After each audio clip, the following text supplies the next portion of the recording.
Good morning, good evening, good afternoon, wherever you might be and on the planet. I want to welcome you to, my name is Sawyer, and I want to welcome you to the first session of the Africana Muslim and Genealogies of White Supremacy Sawyer Seminar for the Interdisciplinary Study of Blackness and Muslimness.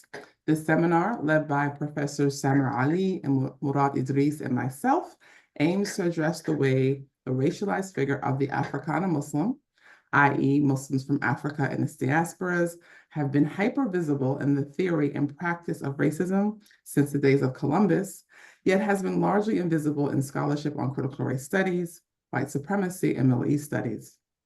Over the next year, our seminar will bring together leading scholars, thinkers, and activists to reconceptualize the study of the African and the Muslim and recenter the Africana Muslim beyond the cracks of traditional disciplines and narratives. Our goal is to trace the intersection of race and religion in the production and reproduction of white supremacy in both theory and praxis. This seminar is supported by the Mellon Foundation and housed at our home institution, the University of Michigan, whose origins are a land grant from the Anishinaabe, including Odawa, Ojibwe, and Budawadomi, and Wyandotte. Our university stands, like almost all property in the United States, on lands obtained in unconscionable ways from Indigenous people. Knowing where we are changes neither past nor the present. However, through scholarship and pedagogy, we work to create a future in which the past is thoroughly understood and the present supports human flourishing and justice while enacting an ethic of care and compassion. Today's session is prisons. And with this session, we aim to generate a wide-ranging reflection on themes of captivity and carcerality by way of the theory and lived experience of the Africana Muslim. From local jails to military Black sites, prisons function as the limit of freedom and use punishment as a technology of power. And we can see this just, for example, in the most recent election in which in California, voters have voted against a Proposition 6, which would have banned slavery, forced labor in the state's prisons. Indeed, prisons are where the biopolitical and the necropolitical reinforce national and imperial objectives and desires. While Muslims are only about 1% of the US population, Muslims, primarily of African descent, constitute 10% of the state and federal prison population of the United States, not counting secret detention sites. And within these spaces of domination and death, Africana Muslim captives have developed forms of self-determination, self-development, and the production of intellectual theory. Prisons, which extend previous orders and create new ones, really make us speak to the urgency of our political moment and to the long and global histories that illuminate the dynamics that define the present. So that's kind of the context for why we're here today. I'm going to read the bios of our presenters in the order they'll present, as well as our respondents. So first we have Iman Abdul Karim, who was a pre-doctoral fellow with the seminar, with the Africana Muslim and Genealogies of White Supremacy Seminar, and a PhD candidate in African American Studies and Religious Studies at Yale University. She is currently working on her dissertation, tentatively titled Knowing Otherwise, an intellectual history of 20th century Black Muslima thinkers who drew on spiritual intellectualism and Black nationalist visions to reimagine US Black life. Our second presentation will be by Wala Kwaisi, who is I should have asked you before, how do you say Leverhulme? But I think that's how you say it. Yeah, Leverhulme. Yeah. Thank you. Is a Leverhulme Early Career Fellow in the School of Divinity at the University of Edinburgh. She is the author of Neo-Traditionalism in Islam in the West, Orthodoxy, Spirituality, and Politics, and co-author of When Only God Can See, The Faith of Muslim Political Prisoners. She worked at numerous academic institutions, including the University of Manchester, the University of Birmingham, and Istanbul Seher University. In 2019, she received her DPhil from the University of Oxford at the Faculty of Oriental Studies. Her research interests include the anthropology of religion, the study of Muslim political and religious subjectivities, carceral theology, theodicy, necropolitics, and traditionalism and modernism in contemporary Islamic thought. Next, we have Darrell Lee. an associate professor of anthropology at the University of Chicago, and an attorney licensed in New York and Illinois. He has participated in litigation arising from the war on terror in various capacities, including on legal teams defending Muslims held captive at Guantanamo Bay. He is author of The Universal Enemy, Jihad, Empire, and the Challenge of Solidarity, an ethnographic history of Muslims who traveled for jihad to Bosnia-Herzegovina. And our respondents today are Jihad Abdulhamid, who is the chairperson of the National Jericho Movement, which supports political prisoners in the United States and campaigns to win their freedom. He is a community activist, motivational speaker, playwright, and retired healthcare provider. Jihad was a domestic political prisoner and prisoner of war and served 23 years of his life in prison for his involvement in the Black Liberation Movement. And our final respondent is Karima Hanifa. Karima Hanifa is a Muslim native from Charleston, South Carolina, but spent most of her life in the state of Georgia. She was sentenced to life imprisonment as a juvenile and was released from prison in 2019. Karima has advocated alongside Georgia state lawmakers in the fight against felony, disenfranchisement, and rights restoration. Karima is a board member of the Georgia Coalition for Higher Education in Prison and is focused on building educational equity by utilizing her lived, professional, and academic experience to see a world where all have access to education. So without further ado, I will open the floor to Iman. Great, I'm going to share my screen. Can everybody see my screen? Great.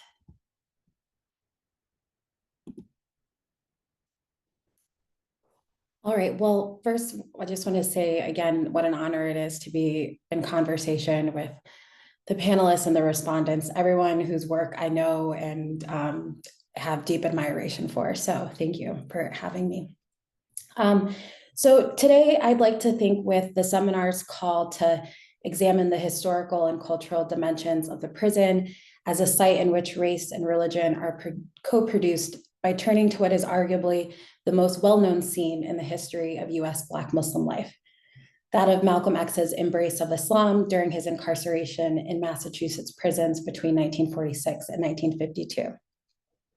Islam, specifically the teachings of Elijah Muhammad and the Nation of Islam, functioned as a means of escape for Malcolm, as the story goes. And what I want to offer to this well-known narrative is to propose that another set of hands opened the window of Islam and waved Malcolm through. Those hands would be that of the Grenadian Garveyite activist Louise Little, who was Malcolm's mother. Malcolm and his siblings' remembrance of their mother in letters and public speeches reveal that Louise seeded in her children an escape plan of her own, talking to the self, a distinctly femme mode of knowing that did not depend on top-down understandings of religious authority or learning. Rather, talking to the self was a mode of knowing a Black radical thinker and mother imparted to her children as a survival tool in an anti-Black world. Louise's mode of escape turned, in Malcolm's words, his imprisonment into a religious, intellectual, and spiritual seclusion. But Malcolm's embrace of Islam and escape from prison does not normally begin with Louise. In pop culture accounts, Malcolm is introduced to Islam through a promise. I can show you how to get out of prison. In Spike Lee's X, that promise is given by a fictional character named Bembry. It is Bembry who introduces Malcolm to the Nation of Islam and encourages him to commit himself to his own education by studying the dictionary and Elijah Muhammad's teachings. Bembry shows Malcolm that he can learn the true meaning of Blackness and access a world where it is possible to resist white supremacy. In Baldwin's 1972 screenplay, One Day When I Was Lost, which later became inspiration for Spike Lee's X, it is the fictional character Luther who introduces Malcolm to Islam, which will liberate him from the prison of his mind, the prison where the white man has had us locked up all these years. By garnering the praise of Luther, Malcolm, Baldwin writes, feels like a proud child for the first time in his life. In both these fictional accounts, Luther and Bembry deliver the revelation that God is Black. And the escape they offer Malcolm is knowledge of self, Knowledge of self referred to the NOI, referred to nation theology, practices, and ethics that centered on redefining Blackness away from the eugenicist category of the Negro with its connotations of irrationality, subhumanness, and slavery. Rather, the NOI taught that to have true knowledge of self was to know that Blackness was divine, the original man, predated slavery, and most importantly, was the future. Departing from these fictional accounts, Malcolm historians and biographers show that Malcolm was introduced to the nation by his siblings rather than a peer. However, they largely repeat pop cultural narratives that story Malcolm's embrace of Islam and Black nationalism through a genealogy of great men. For example, pictured here is a 1969 draft of Alex Haley's The Legacy of Malcolm X. In it, Haley narrates Malcolm's life as structured by his search for Black male heroes. Marcus Garvey was his first hero, and the need to fill the void of his father's passing during childhood leads to his embrace of Elijah Muhammad as a young adult. In other words, among the many narratives of Malcolm's journey to Islam, one of the most repeated is that of a fatherless Black child in search of father figures. And put another way, if Islam and knowledge of self is Malcolm's escape from prison, it is great men who leave the window open. Yet, according to Malcolm, Louise Little was his first teacher of Islam. Malcolm names her as such in a letter to his brother Filbert, penned in 1949 during his third year at Charleston Prison and 3 years before his formal introduction to Elijah Muhammad in 1952. And to provide some context to the letter, Filbert, Malcolm's older brother, had written him to tell him that brothers on the outside were shocked that he hadn't encountered Islam before prison because of his depth of knowledge and enthusiasm. And Malcolm responded with this: "It makes me feel good, encouragingly, to hear the brothers there think I was in contact with Islam before my seclusion, for they are correct. We were taught Islam by Mom, for she was a most faithful servant of truth years ago." Malcolm's naming of his mother, Louise Little, as his first teacher of Islam stands in contrast to the fictional and real men who are credited with turning Malcolm Little into Malcolm X. So who is Louise Little? And if we take Malcolm at his word, what did she teach him about Islam and escaping from prison? Louise Little was a Grenadian Garveyite organizer who established chapters of the United Negro Improvement Association across the Midwest in the 1920s. Tracing Malcolm's family history matrilineally, historian Eric McDuffie shows that Malcolm was a fourth-generation Black nationalist through his mother's lineage. Louise was raised by her grandparents, Jupiter and Mary Jane Langdon, who were liberated Africans, referring to those Nigerian captives on slave ships freed by the British Royal Navy and sent to the Caribbean, in their case Grenada, as indentured servants in the mid-19th century. The Langdons eventually purchased and cultivated their own land in La Vigue in an effort to not have to depend on the plantation economy for their livelihood. So when Louise moved to Montreal in 1917 and joined the United Negro Improvement Association, Garveyite philosophy would have resonated with the Black consciousness seated in her by her grandparents. With Louise center stage, and as historians Anna Malika Tubbs, Eric McDuffie, and Murray Collins argue, Malcolm would have been introduced to mid-20th century Black nationalist race pride from birth in his Michigan home and at Louise's kitchen table. And in addition to introducing them to philosophies of self-determination, Louise also taught her children something about religion and spirituality. In a 1995 lecture delivered at UMass Amherst, Wilford Little, Louise's Little's eldest son, who also became a nation minister, shared that one of his most important memories of his mother was her teaching him that religious inspiration comes out of encounters with the self. He recalls a moment from his early childhood in their Michigan home where Little took Wilford into a room, sat him in a chair, and closed the door. Before leaving, she instructed her son to spend the time alone, listening to his conscience, and assured him she would return shortly. When she returned, Little asked her son about the knowledge he received from his higher self. And as Wilford remembered, she gave me more ways of developing and getting stronger with it. Little explained to her son that she learned this meditative practice from an indigenous Carib mentor in Grenada. And as her mentor taught her, Little taught Wilford that the real us is our soul, and that the soul has the ability to leave the body and come back to it with information otherwise imperceptible. And this knowledge, the kind that would help them and others they knew, came from within. As the only Black children, also in this speech, he talks about how it was their mother who taught them the practice of copying the dictionary. And so as the only Black children in their school and Black souls living in an anti-Black world, Louise Little wanted her children to know that they did not have to go looking for knowledge.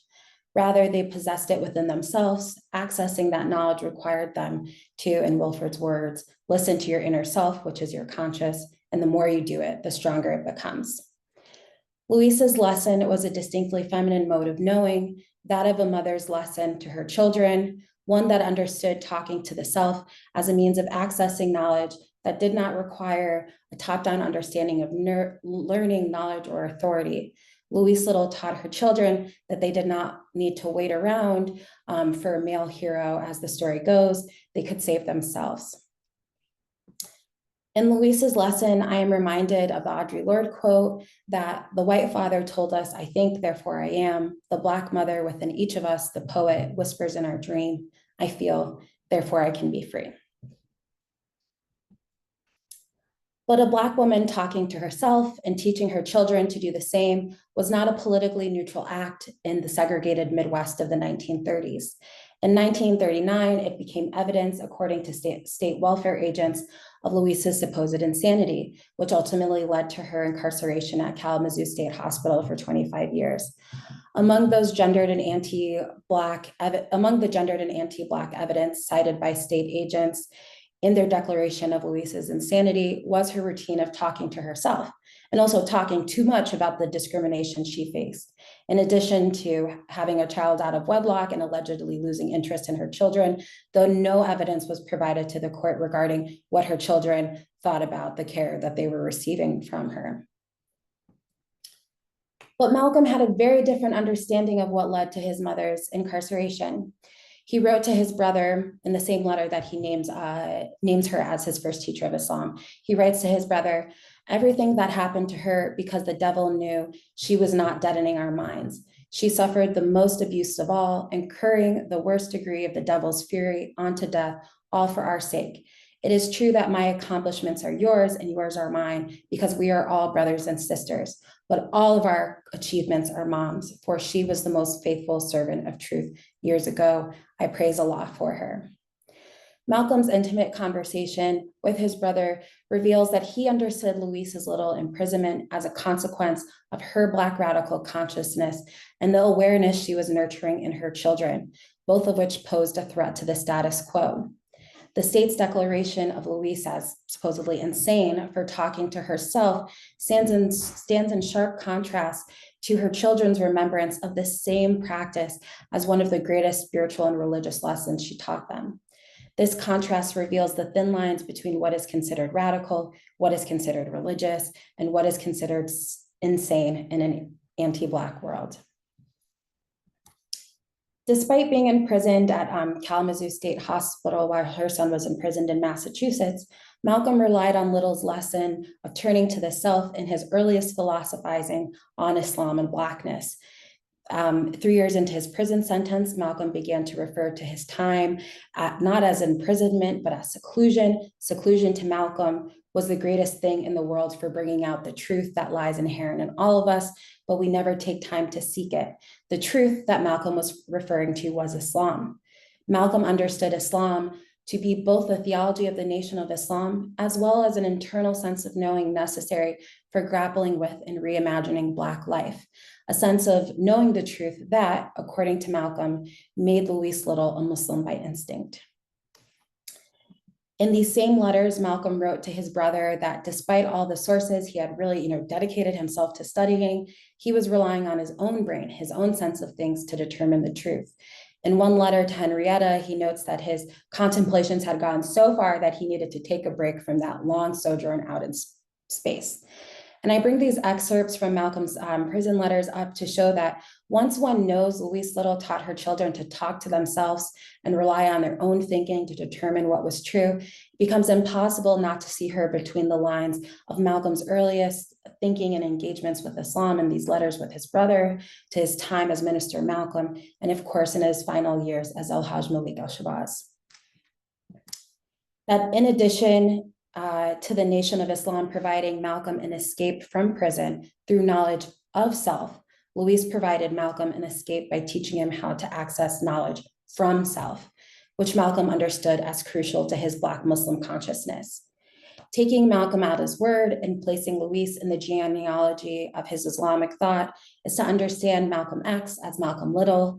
It is to see Malcolm's embrace of Islam as a son returning to his mother's garden rather than a fatherless child in search of male heroes. It is to view Malcolm's earliest relationship to Islam as emerging from an inner standing, as Gen Z might say, not exclusively from external knowledge delivered authoritatively by real and fictional men.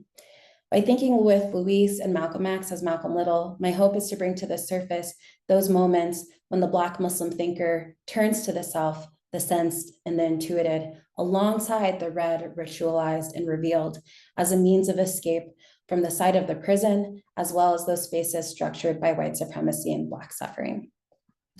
Thank you. Thank you. Thank you so much for that. Voila. Thank you so much. This was a really, really incredible and enlightening presentation. So really thank you for that. And particularly the theme of seclusion, it comes a lot in my own work. The notion of prison being a form of khalwa, spiritual solitude, in which prisoners really try to gauge and stay with the divine. So thank you so much. And it's a real honor to be here and talk amongst revolutionaries, organizers, and academics about this kind of work. Just to situate my comments or where my comments will be coming from, I worked on two large projects that pertain to Islam and carcerality. One is the book that I wrote with Asim, that examines the religious practices and beliefs of prisoners incarcerated in Guantanamo, US Black sites, and compares them with the carceral experiences in Egypt. So we examine everything from matters of fiqh to questions of beliefs to violations and resistance to these violations. The second is an examination of fiqhi debates around the permissibility of hunger strikes amongst both the prison population and by religious scholars. And from these two projects, I want to extrapolate a few points that perhaps will be thinking points to share with you guys. First, I want to sort of examine how the logics of carceral repression move geographically from the US to the world and from the world to the US. Secondly, I want to examine chaplaincy and carceral spiritual benevolence and the deification of the national security state. The third point I want to try to touch upon is liberationist practices and reading of Islam within prison. So how we understand or how Islam is understood and how knowledge about Islam is produced. And lastly, the potentials and pitfalls of solidarity across geographies. So when I was first conducting my interviews, I'd interviewed an old friend of mine about the day of his arrest. He was arrested from a mass protest where thousands were incarcerated. And so first, he recalled that after being detained, they were hauled into groups into the stadium, the stadium in Cairo, and then to the state security quarters in groups. So he was telling me the story. He heard yelling and banging on metal doors from the outside where he was stationed, while police officers were laughing. The screams were not strange to him, but when the screams stopped, that's when things got scary. And the officers came into the quarters where the prisoners were held to get a welder. He later found out that this was the shipping container massacre. The prisoners were hauled in metal shipping containers that didn't open from the inside, and there was no ventilation. When the officers finally were able to open the shipping container where the prisoners were being moved, the corpses fell out. People had essentially they couldn't breathe. There was no ventilation, so they essentially suffocated. So something was particularly frightening in this story, and not because of how horrific it was, but that scene was almost exactly had almost exactly played out 12 years ago, but not in Egypt, but in Afghanistan. And so what had happened in Afghanistan 12 years prior were thousands of prisoners that were being transferred into prison in metal shipping containers had also suffocated and died. And from that moment on, I kept on hearing prisoners recall the metal shipping container, the truck essentially, being used as, and the intentionality of it being used as a method of torture. So obviously I don't have the make and model of this particular container, but something stuck with me. The fact that this particular method of torture was shared between two countries.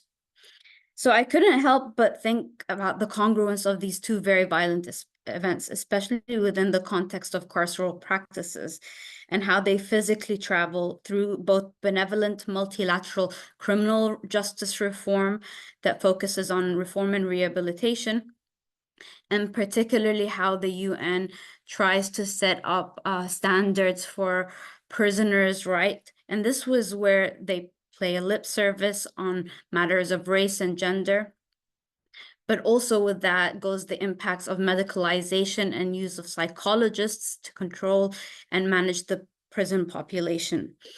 And in a way, typecasts prisoners. To more pragmatic security sector approach that emerged after the Cold War and reached its apex after 9/11. Where prisons were a function of global security in and against the global war on drugs and the global war on terror. This, of course, was very obviously an extrapolation and extension of the internal war waged by the US government on Black population, in which the logics were that had developed in the US went global. And this is where the US also gave security aid and security training to governments in order to manage and create a carceral system in its image. So this is where you have joint security cooperation, police and prison official training programs, sharing of surveillance techniques, but also the utilization of common vocabulary in which notions of criminality are shared across geographies. To very mundane, or what I call mundaning the egregious, rituals of humiliation that are used as a form of security deterrence that are actually forms of torture. So the main thing that I'm thinking here is sort of how cavity searches are used as normal security measures and not considered as forms of sexual assault. To major structural transformations in the way that prisons are built around the world. So more recently in Egypt, the older prison systems were demolished and were sold as land to be used and developed. And the maximum security prison, which is now called rehabilitation centers, are used in their place.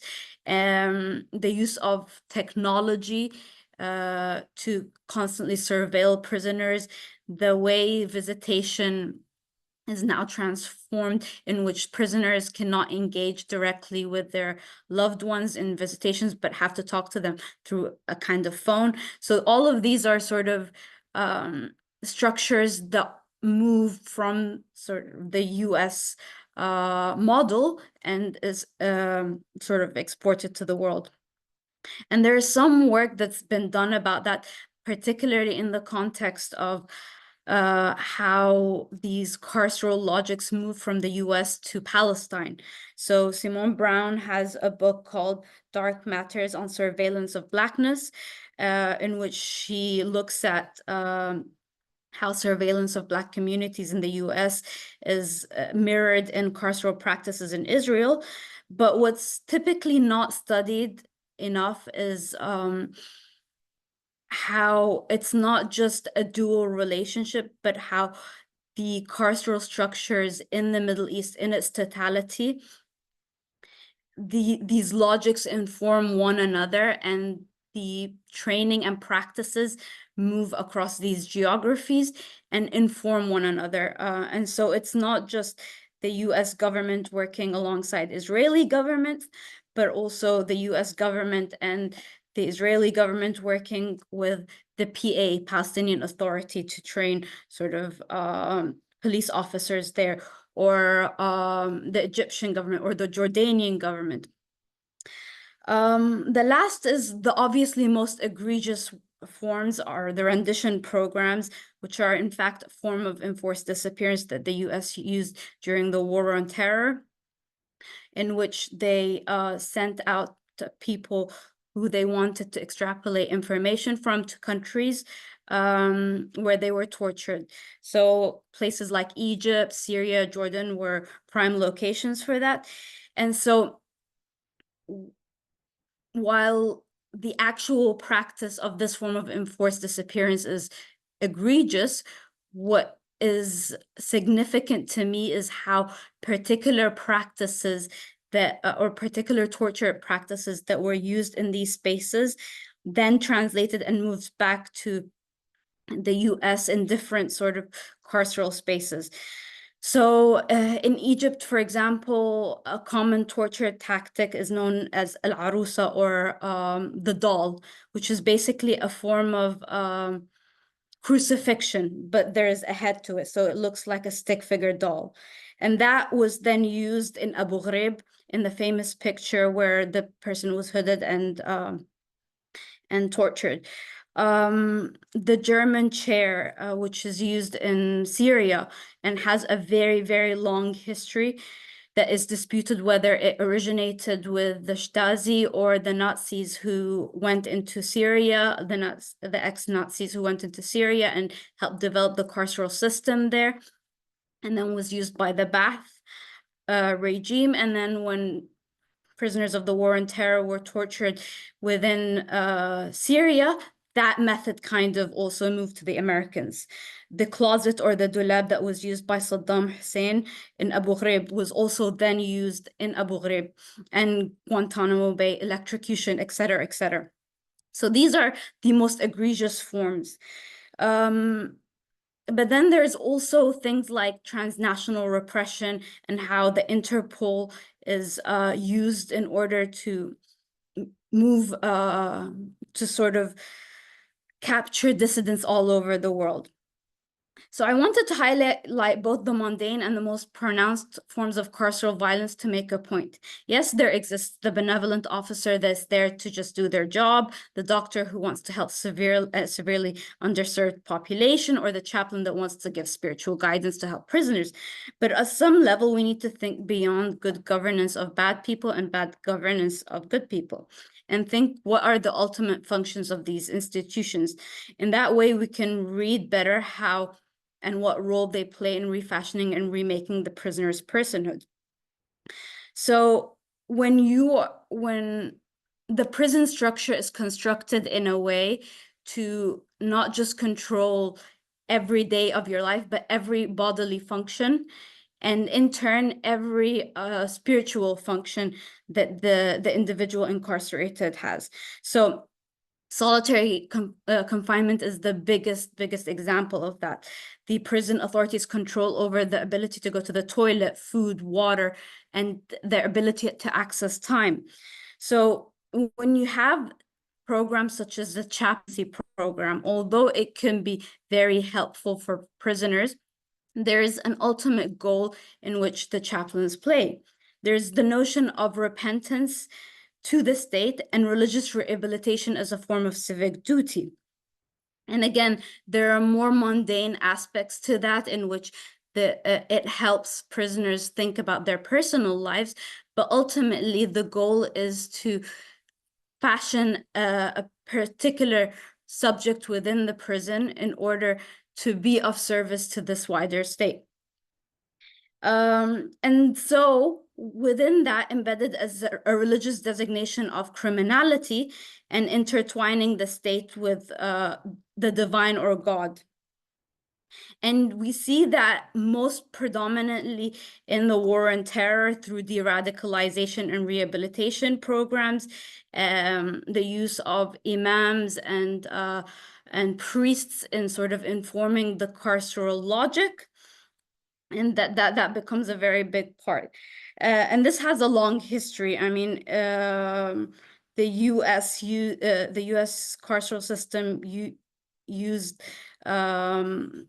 prison chaplains in order to control the perceived criminality and religious deviance of the members of the Nation of Islam, brought specific chaplains from the Ahmadi community to give certain teachings to these prisoners in order to rehabilitate them within a specific religious logic. If I can just say, like, I know that I'm running out of time, just one thing. In a very weird way, prison can be the freest of all public spaces because it's one space where prisoners can engage with one another, engage with people they had no access to beforehand. And so the movement of ideas can be very, very freeing in one way, and the possibility of collective practice and collective worship. And so we have a long, long legacy of intellectual scholarship that was born in prison and born out of prison, but we haven't had the chance to extrapolate all of that in a very meaningful way. And I'm saying this from the vantage point of both Islam in America, but Islam outside of America as well. The fact that the prison looms over Islamic scholarship is a huge thing. And we need to be able to engage and kind of decipher how the prison functioned in constructing these ideas and how liberatory ideas came out of and in spite of the prison system. Thank you so much. Thank you. Thank you so much. That's great. I mean, I can't wait for the Q&A. And actually, I'm dropping for the people who are with us. If you have questions you want to ask the panelists, please use the Q&A function to post your question. And let's move to Daryl. Thanks so much to the organizers, and I'm really honored to be in conversation with all of you today. This is really such an exciting and important conversation. So I'm going to talk a little bit about the book that I'm supposed to be writing, but haven't made a ton of progress on since October 7th, 2023, for reasons you can all appreciate.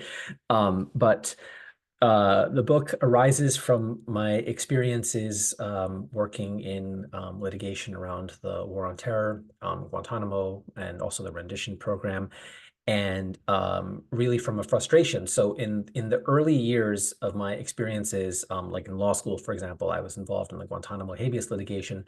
I often found myself in rooms and in conversations where people were talking about the problem of Guantanamo as a problem of betraying American values and going astray, and that the solution really was to take the captives who are there and give them the gold standard of justice, which of course we all know is the American justice system. So this didn't really sit right with me, and these sorts of statements were really mainstream critiques of Guantanamo that were being put out there at the very moment that, as everyone on this call knows, the United States was engaged in an unprecedented expansion of sort of racialized white supremacist carceral state at home. So that was the sort of first problem I was kind of grappling with. Then during the Trump years, there became a kind of like liberal version of concern over Islamophobia or anti-Muslim animus that became a little bit more mainstream with the Muslim ban. And then the conversation had a slightly different problem that I encountered, which was that there was a recognition of Islamophobia, and there was a recognition of this term that started getting used a lot more of anti-Muslim racism.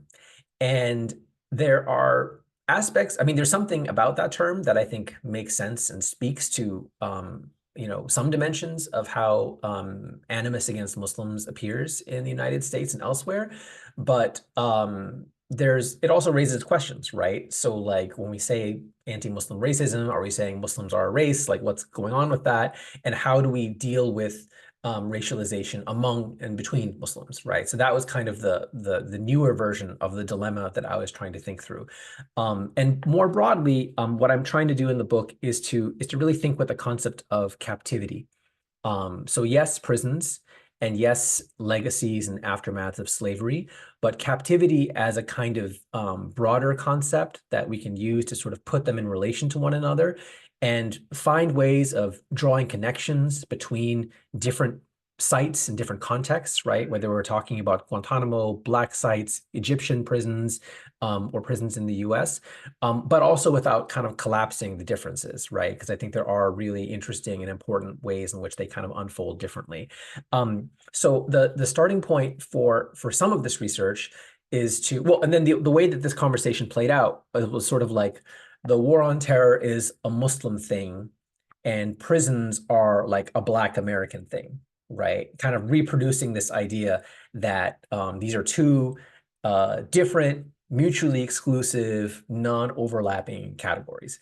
And what has really escaped notice in a lot of these conversations is the fact that, of course, a significant number of people who've been caught up in global US war on terror captivity practices could be thought of and sometimes think of themselves as both Muslim and Black, right? So what I wanted to do was to really start kind of thinking from that perspective. So I'll just give a couple of quick examples and show some slides if I can. Just bear with me one moment. Okay, so that you should see a black screen. Is that right? Okay, so so this is Muhammad al-Durrani. His family emigrated from Chad to the Hejaz a couple of generations before he was born. He was born and raised in Saudi Arabia, but of course never was afforded the opportunity of obtaining Saudi citizenship. He was captured in Pakistan in 2002, sold to bounty hunters, or rather sold as bounty, and eventually ended up in the United States and was held in Guantanamo for many years without charge. While he was held at Guantanamo, he had a certain kind of racialized conspicuousness, right? So my rough estimate, there's no like real statistics, but my rough estimate is that out of the 700 or so Muslim men who were held captive at Guantanamo, probably 20 to 30 were from sub-Saharan Africa or from Afro-descended populations in other countries. So for example, there's a gentleman called Mustafa al-Hawsawi who is a Saudi citizen, but as his last name al-Hawsawi indicates, he traces his lineage to Nigeria, and if he was in the United States, he would be seen as a Black man. So it's about 20 to 30 people. So these guys like were noticed and noticeable to the guards, right? So and also I should mention that he was one of the youngest captives ever to arrive at Guantanamo. So he was held there as a child. And he under those circumstances, he developed a certain rapport with his captors. He made jokes, he learned English, and he acquired the nickname Chris Tucker because of an alleged resemblance to the comedian. Now, in his memoir, there's this interesting moment where he talks about a conversation with an African-American guard who had been a boxer in another life. So all the guards and all the captives called this gentleman Tyson, as in Mike Tyson. And he kind of, this is the exchange that they had. So I won't read it sort of word for word, but if you just, skim it, you can see that what's happening in this conversation is that they have a moment of shared recognition and sympathy, right? Tyson talks about his own kind of family history with the sort of white supremacist carceral system in the United States, and he gestures to an allegedly shared history of enslavement and captivity, right? Of a person born and raised in Saudi Arabia but descended from Gambia and an African American. Now, this is a moment of mutual recognition, of sympathy, and some like, some invocation of dissent in Africa. I wouldn't call it solidarity, right? He's still the guard, he's still the captor, he still does his job. But there is this moment of connection. And in their final conversation before Tyson the guard finishes his tour at Guantanamo, he informs Muhammad al-Ghorani of his intention to accept Islam. So a fraternal bond that's thought of in sort of racialized terms in the first moment is the first step, but not the final step in a journey and in a conversation that leads him into a different kind of fraternity, right? A fraternity of faith and of joining the Ummah. So this is the kind of conversation, the kind of encounter that I think is sort of easy to overlook when we start with kind of the standard conceptions of like, well, there's racialization of Muslims and there's racialization of Black people, and talking about them as if they're kind of operating in two different universes, as opposed to happening in two different state-driven racial regimes that are connected, but that are also kept separate for various strategic reasons. Another really interesting figure who I'd like to talk about is Walid Mohammed al-Hajj. He's a Sudanese citizen who was held captive in Guantanamo for many years. He published this memoir, Madbahat al-Qala wa Ghayahib Guantanamo, the slaughter of the fort and the depths of Guantanamo, I guess. And just thinking of Walat's story of the shipping container massacre in Afghanistan, another of the really sort of mass atrocities of the US invasion that has largely been forgotten by history is the uprising of captives in a 19th century fort in northern Afghanistan that the US and its local militia allies had kind of repurposed into a detention center. And so the captives who were there, who were Muslims from all over the world, they rose up, and a CIA officer was killed, and they held the prison for 7 days, during which time the US Air Force repeatedly bombed it from the air and still were unable to defeat the captives there. Eventually, of course, many of them were injured and had no medical treatment, had no food. The way that the uprising was broken was that the Afghan Northern Alliance flooded the basements of the prison where the captives had sheltered. They flooded it with ice cold water, and basically, and this is Afghanistan in the winter, so that was how they eventually got them out. So Walid Mohammed al-Hajj wrote a memoir about his experiences in captivity, both in Afghanistan and also in Guantanamo. And there's this interesting moment when we think about different forms of racialization that require us to really challenge our geographical notions of racialization, right? So Walid Mohammed al-Hajj hails from northern Sudan. And if you have like a New York Times understanding of Sudan, it's this idea that like there are Arabs in the north and there are Africans in the south and they're locked in conflict, blah, blah, blah. So Walid Mohammed al-Hajj, he, in the Sudanese context, he identifies as Arab and not African, right? Arab as opposed to African. Now, when he's in Afghanistan, he talks about being captured alongside a bunch of Afghan fighters, Taliban fighters that he was with, and he understands that he has a racialized conspicuousness in Afghanistan. So he tries to kind of, he wraps a sort of shawl around his face, but the Afghans see him and they say, "Oh, look, it's an Arab." So he's separated from the Taliban fighters. He's put with these other Arabs who are basically being sold as bounty to the U.S. He's brought to the fortress and he's shackled. He's sitting on the ground, and there's the CIA officer, the one who was killed later, who's going around trying to like do an initial intake on the captives. And he speaks really basic Arabic. Where are you from? Blah blah blah. He encounters Walid Mohammed al-Hajj and tries to interrogate him, so, what's your name, blah, blah, blah. And this is the moment where Walid al-Hajj realizes, or he remembers, that he also speaks Nubian, right? Because of course his ancestry, if you know the racial politics of Sudan, is of course mixed up in all sorts of ways. So he's fluent in Arabic. He also knows Nubian. So he refuses to respond to the questions posed in Arabic by the CIA officer, and instead starts cussing him out in Nubian.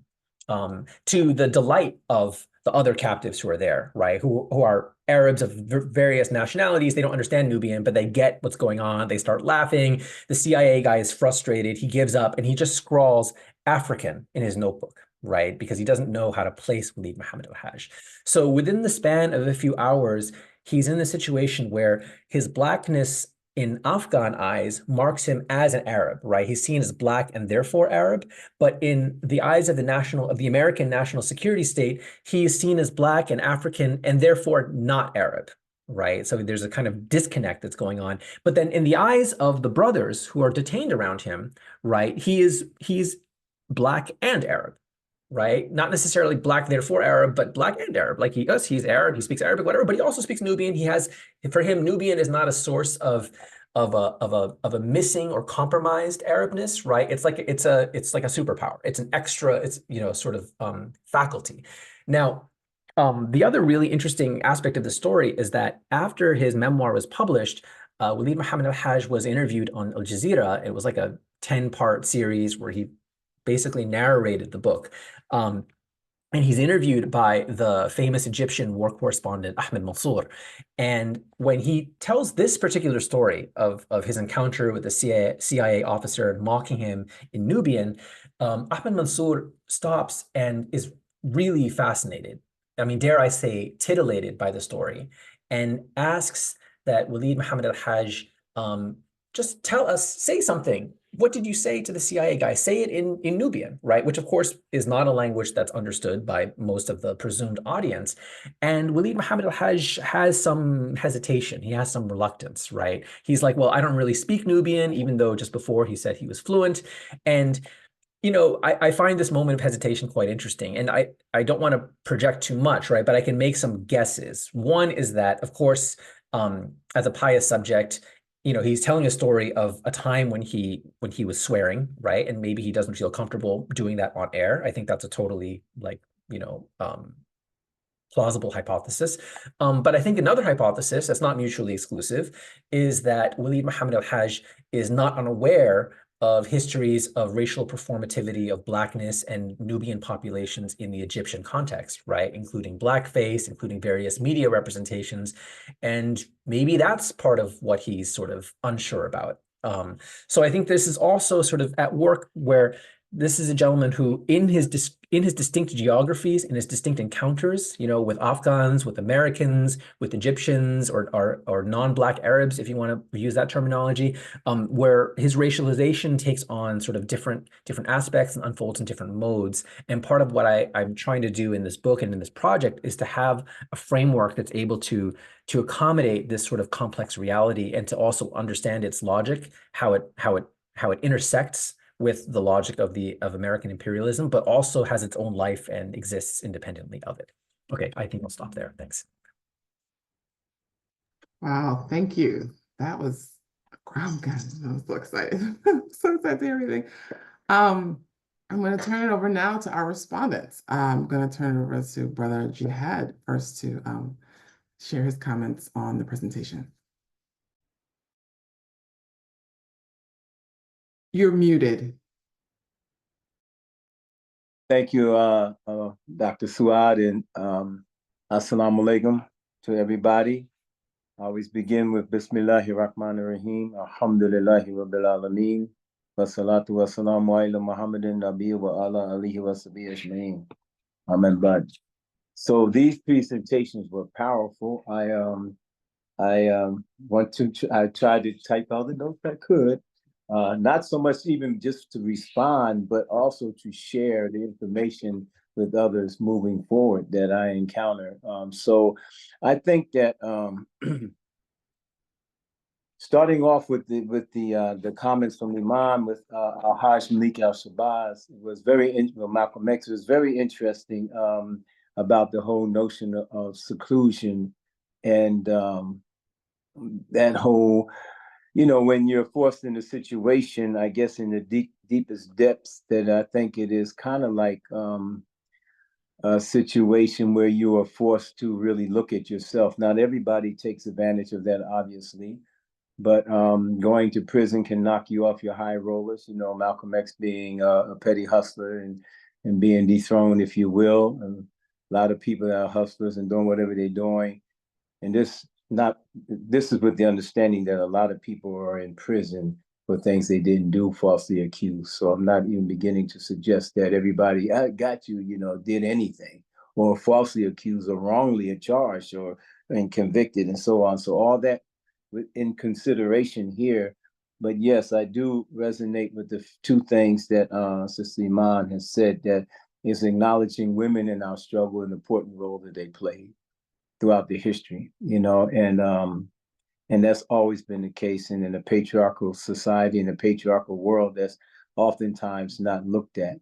So we want to really uplift the fact that the role of our mothers, our aunts, our sisters, our nieces, women in general have played in the movement and educating us. And so, but the question of seclusion, it is a forced seclusion.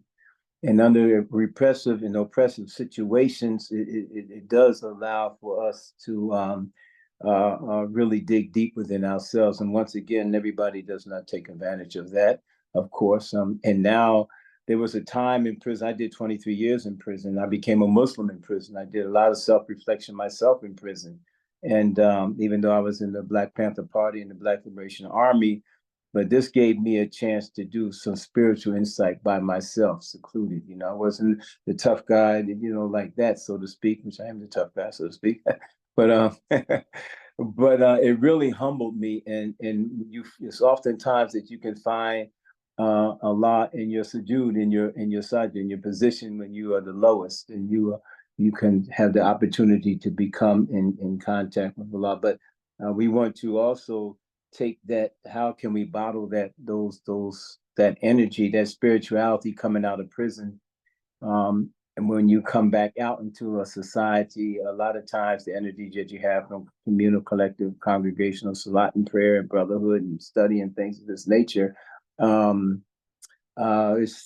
we haven't captured that, because a lot of reentry programs teach you how to be Uncle Tom again, or citizens again. All the militancy and strength that you garnered in prison, you come out here and you see a different world. So I just want to try to put that center space. Maybe the audience can weigh in on their questions when they comment on that. But yes, Iman, my dear sister, that seclusion does allow for a lot of growth and development. Salat itself is a meditative a process that allows provided for Muslims to be able to go inwardly, that khushu, that concentration in your prayer, that you blocking everything out the best you can, just like in prison, the best you can, and to be able to benefit from that. And while oh my God, if I'm pronouncing your name, sister, wrong, that you can text me and curse me out later. That was bone chilling, the things that you had shared with us. That information, and would definitely like to check out the two projects more that you are working on, and the stories of what happens and the oppression and the egregiousness.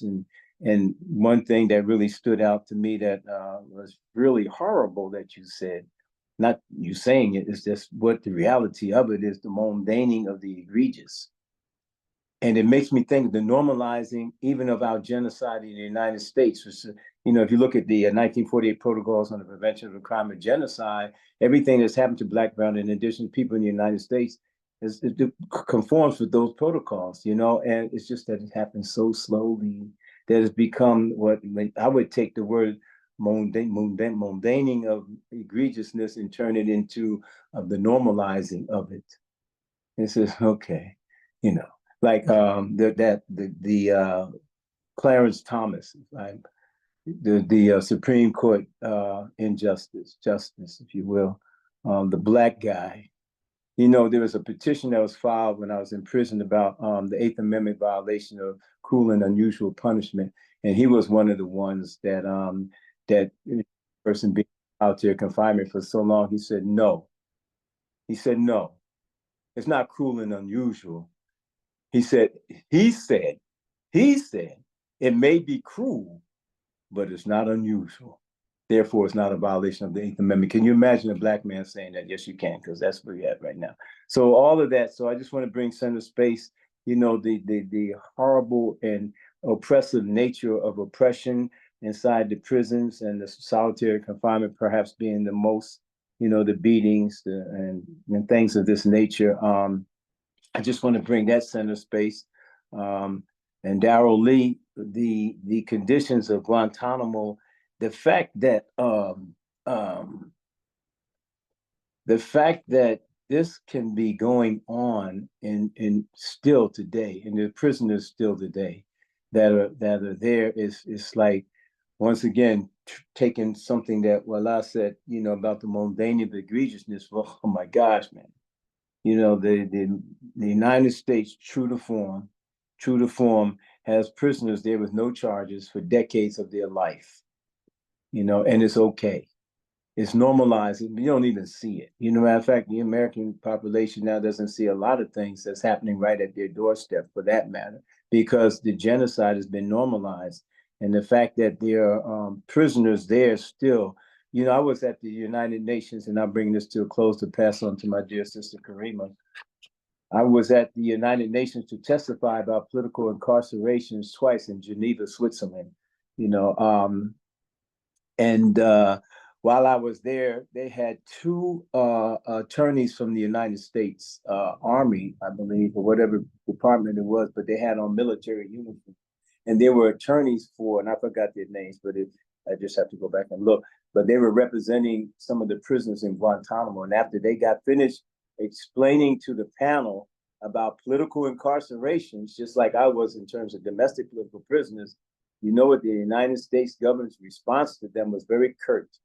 And they said that although they have on the same uniform as we do, they do not represent us. And I thought that was a stark reality of just the denial of any presentation about what you're doing, and also the conviction of continuing to do what you're doing in terms of oppressing people, torturing people, and exploiting that type of imperialist oppression and colonialism around the world. So I hope when the audience responds, the time that we have, we can kind of like homogenize some of the points that was made by Imam and Wallah and Brother Darrell Lee, into this space. So I'll turn that over to my dear sister, Dr. Suwad, to introduce Karima. Yes, no, thank you. Yeah, Karima, please share your comments. All right. First of all, Bismillah. Assalamu alaikum. Can everybody hear me? Okay. So, a lot of the things that Brother Jihad said also stood out to me. As someone that is directly impacted by the criminal justice system, I was incarcerated from the age of 14 to 41. I was, raised up in a Muslim family. So my experience, I think, may be a little different. Well, not a little different, but sometimes people do find Islam while they're incarcerated, but Islam was something that I was exposed to.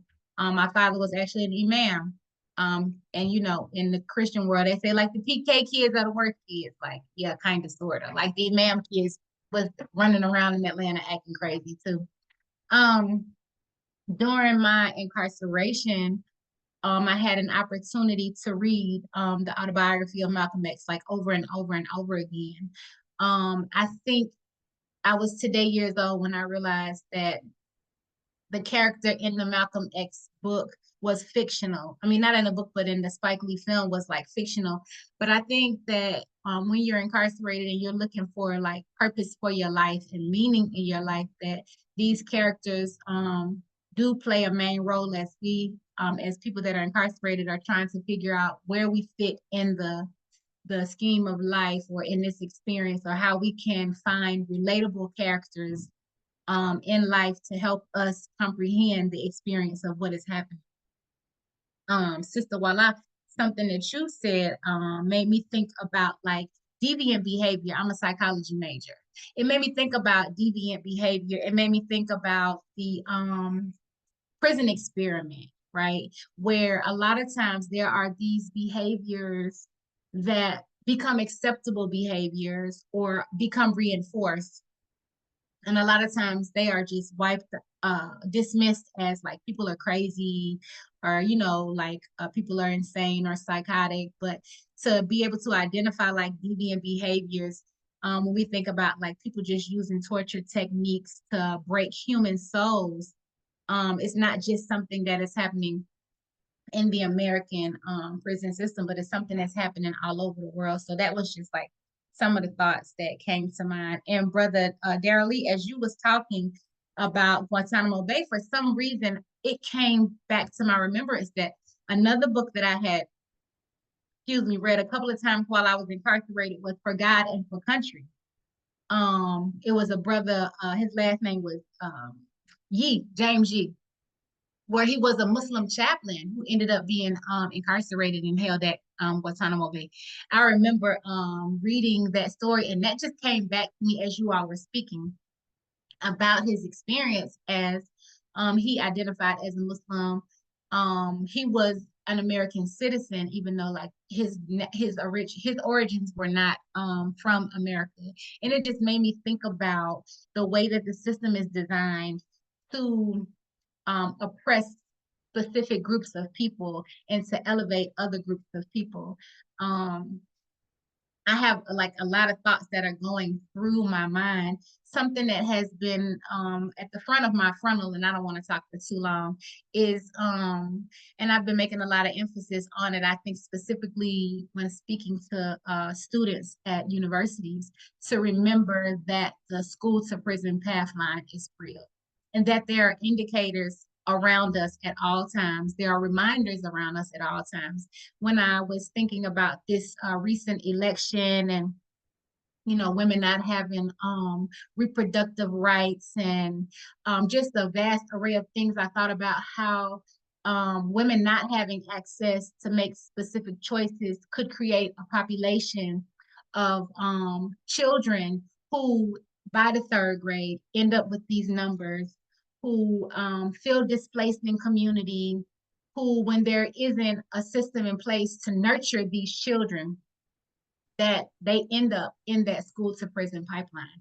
And what does that look like as we, you know, come back to the word of normalizing specific behavior when we allow our children to be placed, or a lot of times there isn't an option, there isn't a choice. Our children are in schools where they become accustomed to seeing police on campus at all times, people being tased, people being sprayed with pepper spray, dogs coming in to search, metal detectors upon entrance, mandates for clear book bags. And the most literal comparison to this situation is definitely how in prison I was able to realize that the same clear bags that are being used in the schools are required inside of the prison. How in a Jewish school that I speak at every year, I noticed that there are no metal detectors in this very elite school out in Buckhead, this Weber Academy. There are no metal detectors. They aren't required to carry clear book bags, but how that they're not subjected to strip searches. But these are the things that begin to normalize this behavior, so that when our youth are placed in a system, even a school system that doesn't have windows, this is a normalization so that there's not a state of hysteria. It's like they've already been prepared. And something that just kind of rang true for me was, and I said this in DC over the weekend, when you're in school and the bell rings, you're required to be in class. And you're not allowed to be in the hallway unless you have what? A hall pass. The same thing is required in prison. You cannot move anywhere in the prison unless you have a pass saying that you are authorized. And it's like just these small assimilations that are happening that show a direct connection, that if you haven't been to prison, you're just thinking about cafeteria meals. You're not thinking about it every day, day-to-day basis. Even down to like the insulin that's provided in public schools to the youth when the nurse has to care for children is the same medication. You know, there's just this normalcy that exists, or people who can't afford on-brand medication are being given the exact same medication that's being given through Medicaid is being provided inside of the prison as well. So I just like to bring attention to that because it's something that we need to be aware of. And to me, the greatest impact that I can have is to share my lived experience with groups of people who have never been directly impacted by the criminal justice system, so that they can shock the world with their awareness and their knowledge to create change. I hope I ain't talked too long. Okay, I'm finished. All right, thank you. Iman, Walad, Darrell, Brother Jihad. Karima, thank you so much for your presentations. I'm going to pass on the Q&A baton to my colleague, Murad, and we'll get into some of the audience questions. Great. Thanks, Saad, and thank you to all our panelists. Thank you to the commentators, and thanks for everyone who's attending right now. I'm Murad Idris. I'm one of the seminar's conveners, and I'll be helping moderate the Q&A. Our first question comes to all of the panelists, and it is, what do you think is most urgent for us to understand about Blackness and Muslimness in our current moment and its multiple crises? So really getting to the heart of the present situation. Maybe that's one of the questions that we can go around with the panelists.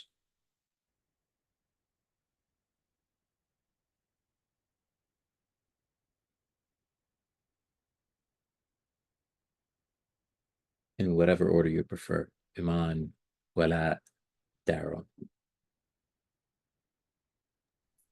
I'm happy to go first. To your question, I'm now speaking from and thinking about the political prisoner campaign to free Kamal Siddiqui, and I'm thinking about the ways in which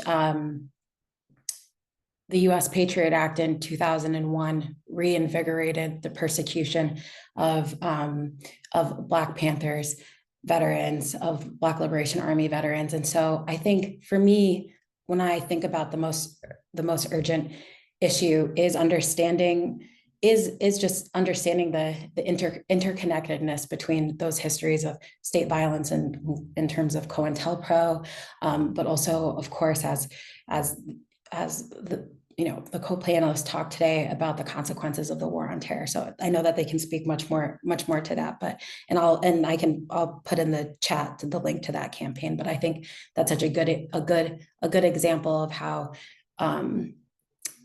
anti-Blackness becomes a script in which Muslims, Black Muslims, non-Black Muslims are then persecuted. So. Yeah, if I may. So I think I want to use this to kind of bring up a few points that everyone raised in terms of seclusion, finding meaning and invisibility. When we think of the prison as some like big institution that's there to punish people who are in prison, but also to create a sense of fear to everyone in the outside community that if you don't act a certain way, if you don't believe a set of certain principles, if you're not proper, if you're not behaved, if you don't conform to certain beliefs and ideas about your personhood, you have a risk of entering this system. So it exists in a way to discipline people outside as well as those inside. But it also does one thing where it renders the people inside invisible. Like, that they exist, they exist for a particular reason. And you're constantly, if you come from a sort of a particular background, you have that real risk of being there. But then there's a certain weird dialectic of the prison rendering people completely invisible, people completely outside of any space of advocacy. Their ability to be themselves or to have a say in the world is completely silenced. So that's one really, really big thing. And it goes back to this idea that the prison acts like God, it can render you into being and it can render you out of being.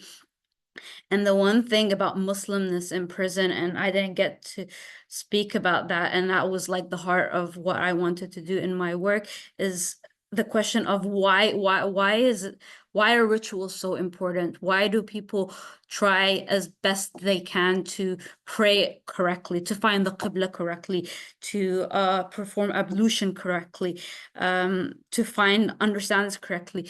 It's that sense of like, you're not my God. There's something that is beyond the prison that I have a direct relationship with that informs my sense of self, and it frees me in a way. One of the really, really like interesting kind of interesting in a happy and sad way at the same time is when people were talking to me about their dreams. And one of the people that talked about like dreams and how dreams function in prison, he mentioned that it is a way that God communicates his blessings to you in prison.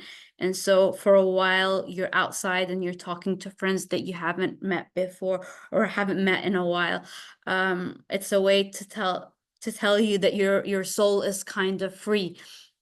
And it connects you to stories of like the prophet Yusuf, who also had people who dreamt in prison and who was involved in dream interpretation. So there is this connection to a larger reality that you're definitely a real individual in, that isn't controlled by the state. And there is a sense of yourself and even your notion of repentance that is not dependent on the state's legitimization of what your sin is and what you need to do in order to prove your humanity to it. And I think this is the core of why practices of Islam and sort of spiritual connection become so important. And it does render things like confinement, solitary confinement is the hardest thing that people describe in prison. It really, really is the most dehumanizing thing. But sometimes even within this super, super dehumanizing space, there are moments where you actually have this particular connection to God, where you can speak to God in terms of, in a way, there's nothing more that's left for me here, but there's everything because there's a God to talk to. And so in that sense, religious practice, spirituality, Islam becomes super, super significant. And that has political repercussions, but it does start from that level of the prison is not my God is my God in a way.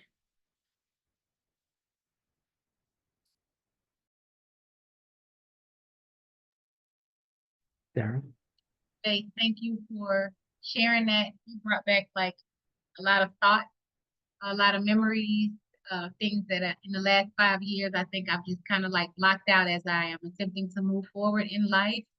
And some of my most memorable and impactful dreams, I used to write down all of my dreams and I used to journal. And once again, the ability to like show an association with someone who overcame imprisonment gives you purpose, gives you the ability to find purpose in life and to move forward. And the last thing that I wanted to say is that it is true that a lot of times the prison system will try to criminalize Islam. And if you are a strong Muslim and if you are a Muslim leader, it puts the price on your head.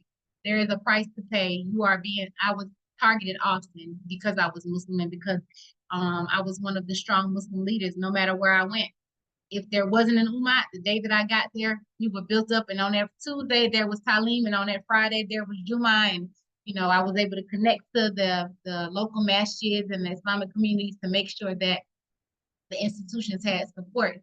So these are just like reminders to me, and yes, thank you for that. Thank you for reminding. And actually, maybe Karima, if you don't mind, we can turn to a question for you.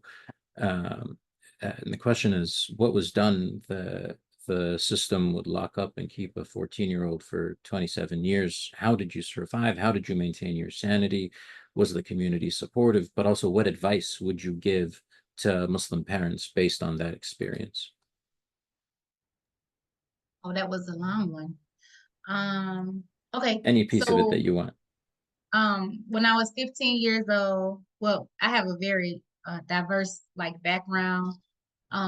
In my youth, I used to live in, I was one of the first exchange students that went over to Medina, Cowley, to Senegal for the Hafiz school. And that's another story for another time. But my mother just trying to provide for us the best way that she knew how caused a lot of like cultural shocks moving from Clara Muhammad schools into public schools and living in West Africa, like there was just a lot of moving pieces where I became rebellious against Islam, began to run away from home, hanging in the streets, got involved with the gang.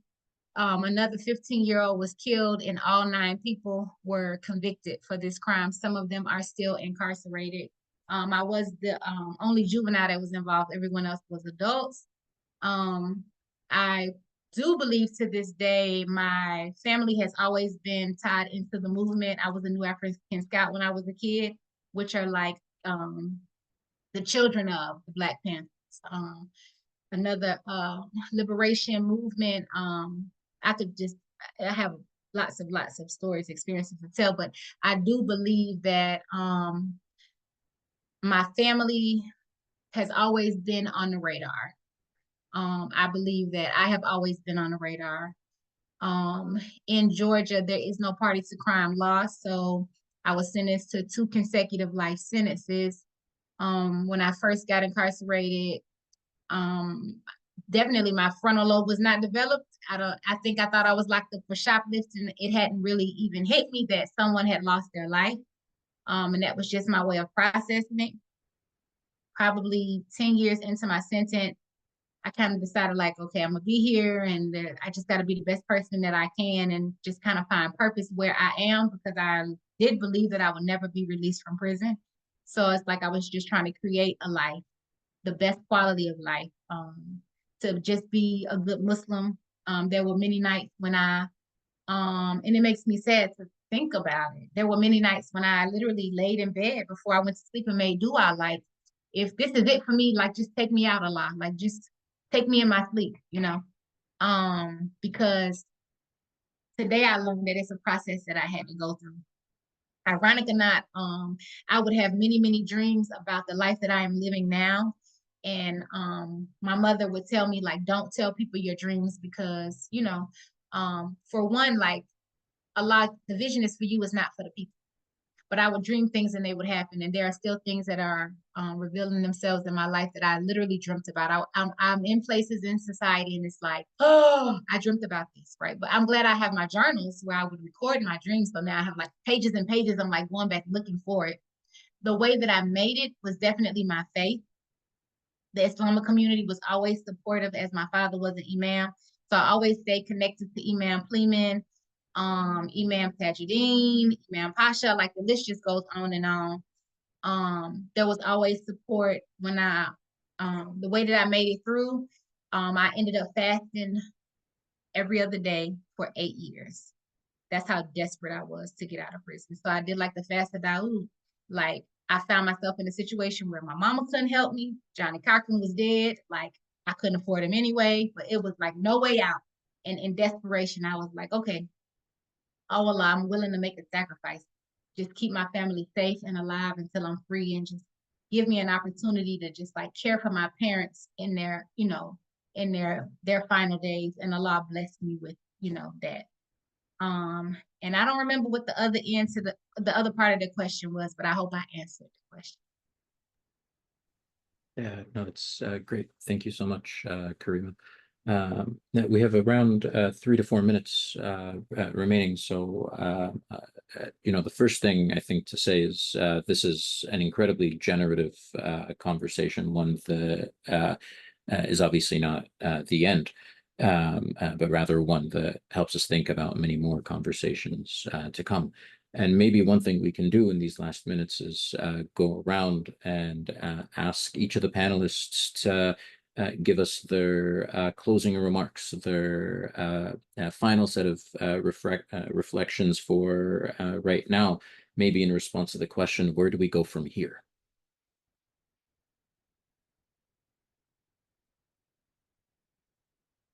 That's all of y'all. That's all, yeah. First. And All maybe y'all. that, and Do you want to call out on people or? Absolutely. Daryl, would you like to get us started? Well, I mean, there's a lot of questions about which we, who we, etc. I guess, in relation to that earlier broad question, I mean, in terms of this moment, of course, and the election, obviously there's a lot of people who need to be reevaluating things. And I mean, my main reaction is just like, over the past decade, we've all had our turns on like the worst carousel in the world, right? So, there was like the Muslim ban, there was Black Lives Matter, there was Stop Asian Hate. And, obviously, if we recenter the prison and the captive, right, and just remember that, consistently the energies that have emerged from people, working to change and better their conditions keep getting vampirized and co-opted again and again by the Democratic Party in particular. Again, I'm not saying anything that's super new or revolutionary, but I'm just really hoping that in this moment that message can really kind of be heard in ways that it hasn't been heard very well, especially over the past year with everything happening in Palestine. Thank you, Tara. Iman? Yes, I'm thinking about the going back to Louise Little's lessons and thinking about her lesson of talking to the self, but that there was also a particular charge with that lesson that she instilled in her children, and that was that they would talk to themselves so that they could find information that would help them and their people. And Malcolm returned to that lesson both as a means of finding how to help other people, but also reimagining his present circumstances, but also the world that we live in. And so just in these days, I've been just really, really thinking about what it means to really take the charge of reimagining this world seriously and all the tools that we have to do so, including talking to the self. Beautiful. Thank you, Iman. Wala? Yeah, I think there are two things that come to mind, and especially when I was hearing Karima speak, it was really, really touching because especially in sort of when I was interviewing people in groups and just hearing the stories, everything resonated. I mean, everything she was mentioning, I heard before from, friends and people I interviewed in so many other different countries. The idea of not just journaling your dreams and not talking about your dreams, but also just imagining the world differently. And yeah, so everything resonated in just a really, really deep way. And I think so. I go back to how do we chronicle our stories in a way that center prison narratives and the prisoner in all of its complexity. I think that's really, really important to look into the past, but also examine our narratives now and write them together in order so we can sort of have this produce this particular knowledge for people in the future, for people in the now, to understand how our history is so interlocked with prison history. And the other thing that I think was really, really important for me to come out of this discussion, and perhaps is something that I've been wanting to do and talk about for a very long time, is how we can create systems of solidarity on the ground between, prisoners here and prisoners elsewhere, and kind of get use the lessons that people here have really produced and crystallized to help prisoners in other parts of the world understand their experiences.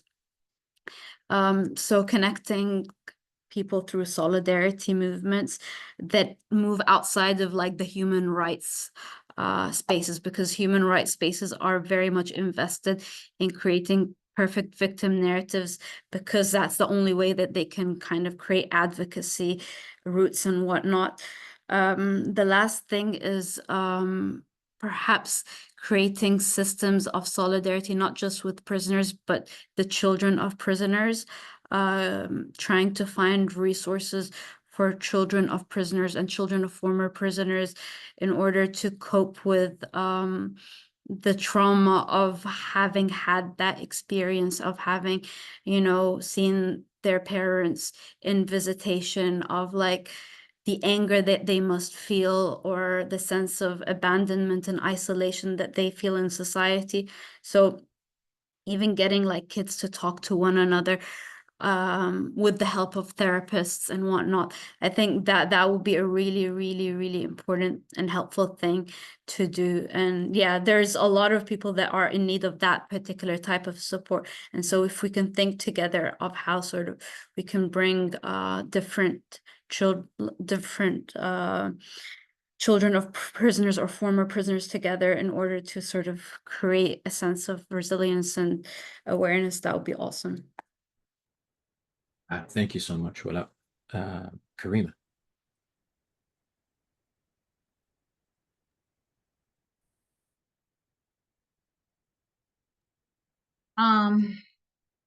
Finding ways to continue to create awareness in community, finding ways to create solidarity, and finding an absolute path as a reminder that we are all one family unit. The example that I like to use is, you know, there are places in Africa where it never rains, but vegetation still grows, and it is because it is raining in Brazil, and that we are all connected below the soil. So we are still one family, one unit, and when one feeds, we all feed. When one thrives, we all thrive. And when one starves, we all begin to starve.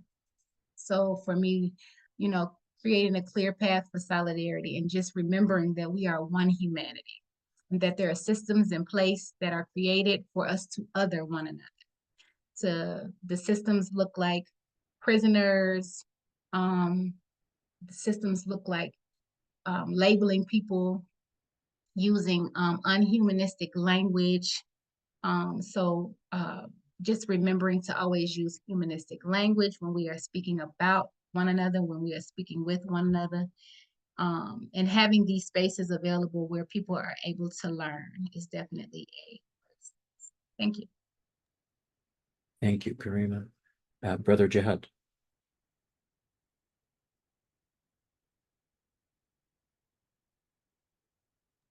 Yes, yes, assalamu alaikum. Thank you. Just real briefly, where do we go from now? I think 2024, those that know need to really show. We have to be very determined and focused about establishing and being connected with organizations and movements that's doing concrete things. It's easy to find your home. You need to look for it. Those organizations such as the National Jericho Movement that deal specifically with free and political prisoners. I put in the chat for the panelists and now for the audience to hear about Dr. Afia Siddiqui, a Pakistani woman who got 86 years after she was renditioned in Afghanistan, a horrendous case right here in Carsville, Texas. And other political prisoners I know, well, I mentioned Kamal Siddiqui, who gave me my Shahada in prison, by the way, my comrade in the Black Liberation Army. And, you know, there's specific things that has to be done. You have to find those things and make a commitment to it if you're going to make a difference about it. And this is an era that we realize that, you know, after the elections, we see how important we are to mobilize anything. It's just, you know, so we have to begin to fill the gap, the gulf between theory and practice. We're good at talking, the practice is remiss. We have no brick and mortar infrastructure, anything to materially show people how we can better their quality of life. And until we do that, then we'll be always on some type of marginalized protest. So we have to do more intentionally, like Sister Wala mentioned about creating systems of solidarity nationally and internationally, not only with prisoners and the children of prisoners, but also within movements and ourselves. We have to really become intentional about that, creative, visionary, and put our muscle behind what we have to do so that we can have land development, ideas, materialize how we're going to feed, clothe, shelter, better medical things, so we don't have to keep asking our oppressor to do something better for us. Until we reach that page, We'll be always experiencing this carceral dynamic, carceral dynamic inside of the walls of a prison and actually outside of the walls of the prison. At least in prison, you're incarcerated. Out here, we just can't see the sea. You can't see the forest from the trees. So that might be a dismal ending point for me. But it's also dismal that we're being slaughtered in Gaza. It's also dismal that we have 2 million people in prison in the United States. So that is very dismal. So we have to get really focused and intentional about what we're doing. And I'll leave it there. And success is only with Allah. Assalamu alaikum. Thank you so much, Brother Jihad, and thank you all. I just want to highlight 10 perhaps threads that also have come through the conversation, whether it's about chaplains in the politics of the state, race and its relationship to racialization, racialization and its relationship to religion and piety, the interior of the person and their transformation, the politics and role of the family and the mother, the question of torture, the question of empires and institutions learning from one another, whether it's nationally or locally or internationally, and the importance of solidarity and the need for some kind of new humanism as we confront the future. So with that, I'm just going to turn it to Suad to close us out. Yeah, thank you for that, Murad. That was great.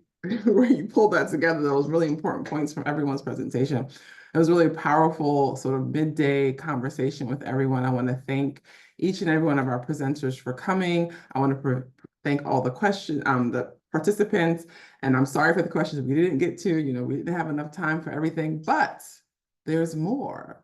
So if you can join us again tonight at 7 p.m. where our esteemed guest, Brother Jihad will be giving a keynote around the same theme. And so if you haven't registered, you can register as bit.ly/prison keynote, right? PRISONKEYNOTE. There's still time to register. Please come back and join us at 7. And until then, I will end with thank you and free them all. All right.